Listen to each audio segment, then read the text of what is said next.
इसलिए राजा महाराजाओं से कहना है कि सुन लो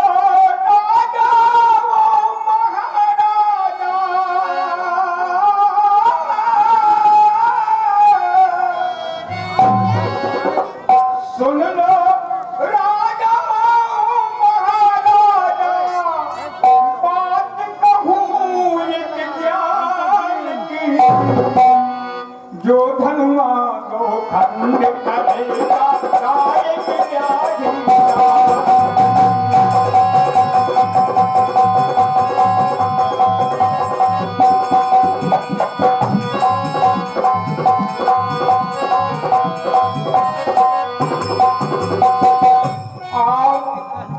शुभ समय एगो के बाद ही मिलता है, इसलिए राजन कोई कसर नहीं छोड़ना। चाहे सुबह अवसर यगों से आज हाथ है आया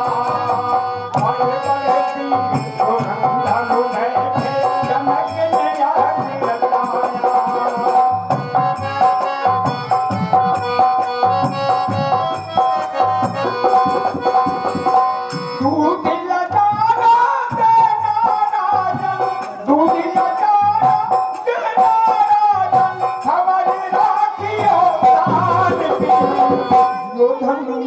दो खंड करेगा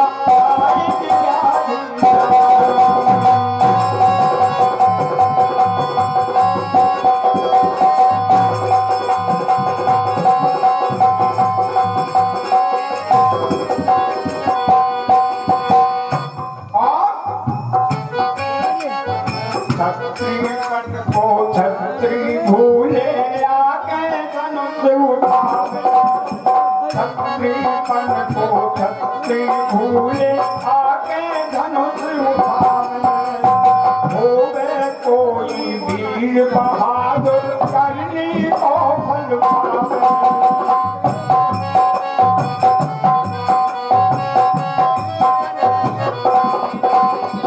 हिम्मत की अब और लगा दो,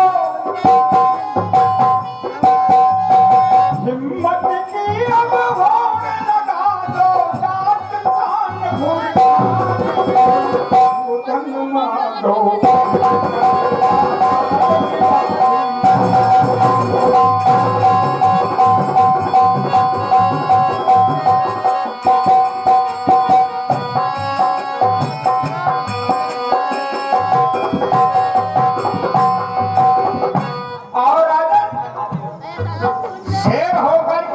श्यान नहीं बन के यहाँ से चले जाना। तो कहना होकर शेर श्यार बन के हो कोई न हिम्मत वाला, होकर शेर श्यार बन के हो कोई न हिम्मत वाला, उठो उठो क्यों देरी करते मुरझाती जलवाला।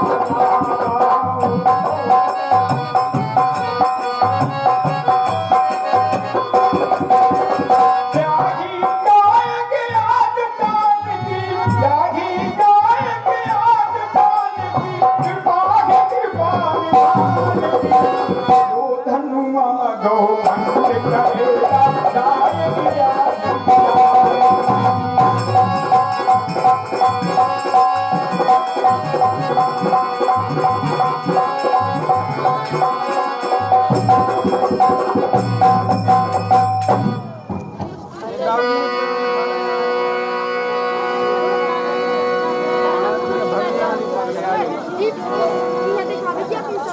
बंदी जन ने ये जनक जी के प्रण को सुनाया।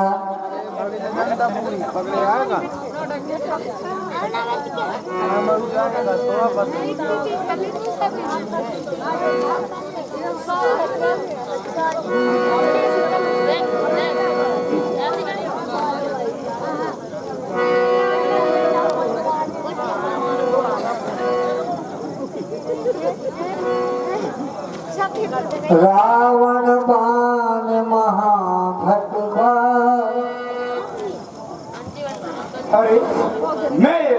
पहुंच गया जो मुझे लंका से भी सुंदरता दिखाई दे रही है।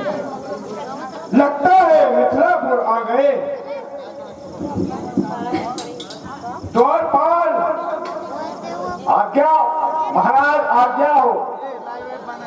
कह दो मिथिलेश से आया कैलाशधारी है, जीता है जिसने तीनों लोगों को, वही लंका बिहारी है। महाराज के जीवन की जय जयकार हो।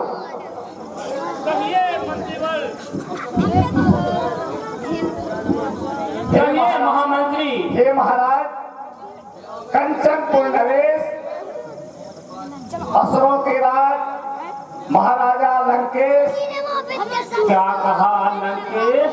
मिथिलापुर में पधार चुके हैं और वह आपसे मिलने के इच्छुक है महाराज। इनको आना तो नहीं सही था। आए गयो यह दुष्टयात सभा मांझ बलवान, और तीर्थ पर्द नहीं कुशलता कहा करी भगवान। चलो कोई बात नहीं, चले प्रथम देवड़ी पर मिले। अवश्य महाराज।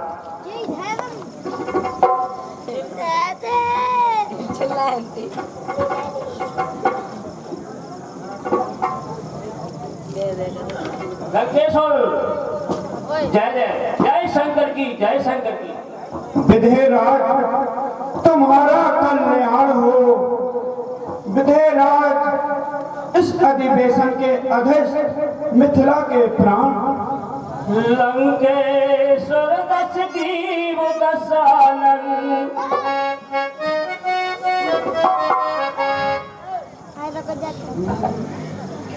लंकेश्वर दस की दसानन करे तुम्हारा मान। हे दसयू, आज मैं तुम्हारा मान कर रहा हूँ और आपने दर्शन देकर कृतार्थ किया। यह आप विश्व विजेता है और आप यहाँ आए, बहुत अच्छा है, मुझे बहुत अच्छा लगा। विधेयराज तुमने तो बहुत ही मन से चरण वंदना की है। विधेयराज तुमने निज द्वारे स्वागत सत्कार बहुत कीना, अपने आचरणों से मन को हर लीना। विधेयराज स्वागत कीना बेहतर आप हो, धन्यवाद के पात्र आप हो, धन्यवाद के पात्र आप। विधेयराज स्वीकार आपका स्वागत है, पर समझ नहीं कुछ आता है। क्यों मनमोहक है रंगशाला में, जो और धूप नजर आता है। विधेयराज पहले बतलाएं इसे आप हो, धन्यवाद के पात्र आप हो, धन्यवाद के पात्र आप। विधेयराज यह मैं क्या देख रहा हूँ, आज तुम कौन सा महोत्सव मनाने जा रहे हो? जहाँ तहाँ देश देशांतर के राजागण उपस्थित हैं और यज्ञ समक्ष भगवान शंकर का भूत भवन विशाल अजगव रखा हुआ है। विधेयराज आज तुम कौन सा महोत्सव मनाने जा रहे हो? दशानन जी, यहाँ सीता का स्वयंवर हो रहा है।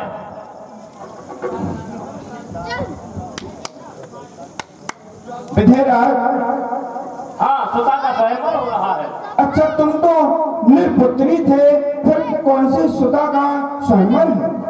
सुनिए दशानन जी, एक बार हमारी नगरी में बहुत अकाल पड़ा। मैंने विद्वानों को यह अपनी यातना सुनाई। विद्वानों ने अपने मत के अनुसार हमें यह सुझाव दिया कि हे विदेह, तुम अपनी नगरी में कंचन का हल चलवाओ, हलग्राही करवाओ, तो तुम्हारे नगरी में वर्षा होगी। मैंने उनके कथन अनुसार कंचन का हल बनवाकर और कंचन का हलग्राही किया, और हल चलाते समय हल की नोक में एक घटक आया। घट को निकाल कर देखा तो पुत्री सीता, मैंने उस पुत्री का पालन पोषण किया और आज स्वयंवर हो रहा है। विधेयराज सीता तो मेरी पुत्री है और तुमने मेरी पुत्री के स्वयंवर में मुझे निमंत्रण नहीं दिया। सुनिए दशानन जी, आपके यहाँ निमंत्रण देने में एक बाधा थी। मध्य में एक समुद्र पड़ता था, इसलिए आपके यहाँ निमंत्रण नहीं भेज पाया। अरे तुम्हें ज्ञात होना चाहिए, यदि तुम समुद्र से भी कह देते तो मानव के रूप में वह तुम्हारा निमंत्रण मुझ तक पहुंचा देता।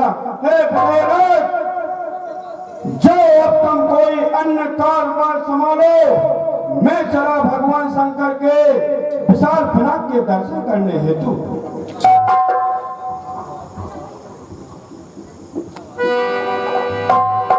प्रथम तो शंकर भगवान के विशाल पिनाक को लंकेश का परिणाम स्वीकार हो। अब मैं देखूं क्षत्रिय के छत्तीस को और उस माई के नल को जो धनुष का खंडन करेगा, अन्यथा